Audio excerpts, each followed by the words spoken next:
Bonjour, donc je m'appelle Stéphane, je suis infirmier anesthésiste de formation et actuellement formateur en institut de formation en profession de santé. Et j'ai découvert l'hypnose il y a un peu plus de 10 ans en fait, donc quand je pratiquais au quotidien l'anesthésie.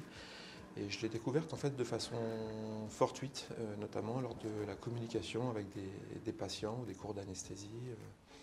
Et j'ai observé en fait qu'il se passait des choses étonnantes et très intéressantes, ce qui m'a donné envie de poursuivre, de me documenter et surtout de me former.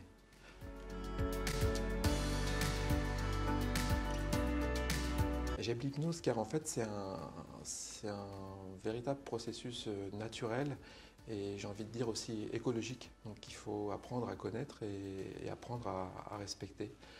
Et c'est quelque chose en fait qui valorise énormément les ressources de la personne et ça m'intéresse énormément.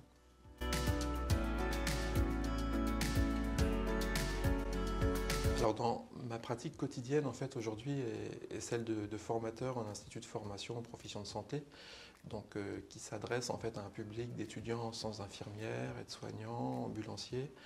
Et au quotidien, en fait, eh bien, j'accompagne des étudiants, alors à la fois au plan pédagogique, donc ce qui me permet en fait de communiquer sur la base de la communication thérapeutique, et ça c'est très utile à visée pédagogique, parce que finalement l'hypnose c'est aussi provoquer et pratiquer, on va dire, des chaînes d'expérience qui sont source d'apprentissage. Et là, je trouve qu'il y a un lien phénoménal avec la pédagogie au quotidien.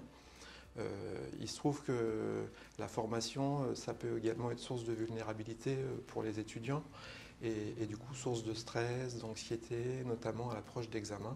Et là, l'hypnose propose des outils très intéressants pour, on va dire, avoir un vécu à la fois expérientiel et émotionnel plus favorable et qui sait certainement plus propice à l'apprentissage et surtout à la réussite.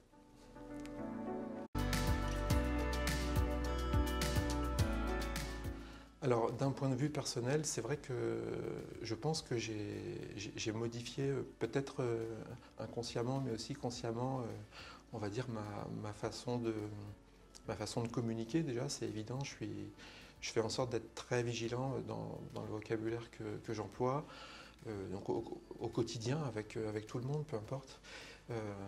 Et aussi, plus qu'une technique ou une communication, c'est devenu quelque part une certaine façon, voire peut-être même un art de vivre et de penser.